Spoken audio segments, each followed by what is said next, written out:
With your indulgence, followed Mike by Sabin. Member Scott Simpson. Thank you, sir. Sir, I want to just reflect a little bit on the history of the synthetic drug scene and the background that really has been consequential in this bill.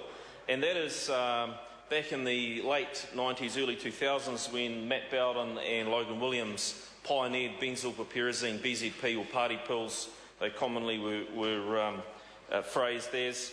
And what was discovered through that, sir, was the sort of the ability to manufacture a synthetic drug, something that people could get high on, that could mimic the effects of the then illicit drugs, found a popular market, particularly within the youth of New Zealand, sir, at a time that was quite critical, because that was the same time that methamphetamine was growing, and it sort of said to New Zealanders, well, if you want to get high, let's go out and take pills. Sir, in around 2008, BZP was banned, but long before that, Logan Williams and Matt Bowden had signalled their ability to simply change the chemical makeup to derive analogues of benzylpiperazine to achieve the same purpose, sir. In fact, they almost saw it as sport, in my view, and that's exactly what they did do. So by the time BZP actually was banned, there was already a large volume of similar drugs out there making their way into the market, sir. And that has really precipitated the cat and mouse situation that has brought about this bill. So the temporary class drug notices that were put in place to actually try and capture the illicit the drugs as they moved and were obviously classed as harmful, to some extent was able to put a stop to it, but only for the amount of time that the drug chemists could then remanufacture something else, sir, and that's exactly what they did. So some 33 temporary class drug notices were issued, but what we can say both here in New Zealand and overseas is, as long as there's the demand, the chemistry will always beat the legislation. Sir, so what does this bill actually do?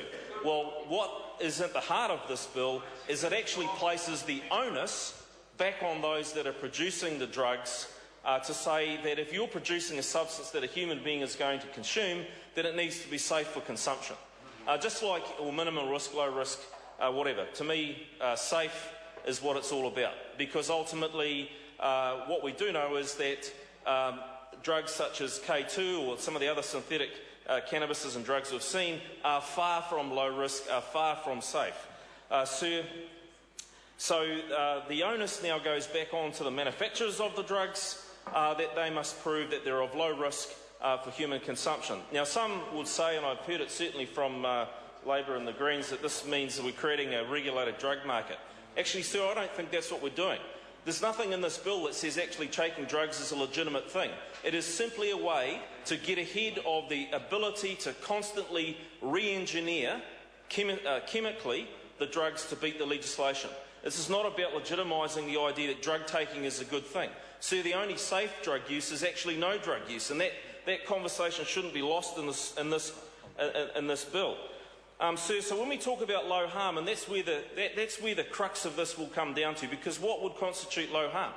Sir, I'm pretty sure that any medical physician would say that smoking something would not be of low harm. Certainly, no doctor says, well, go and smoke your aspirin or smoke this or smoke that as part of a medical practice.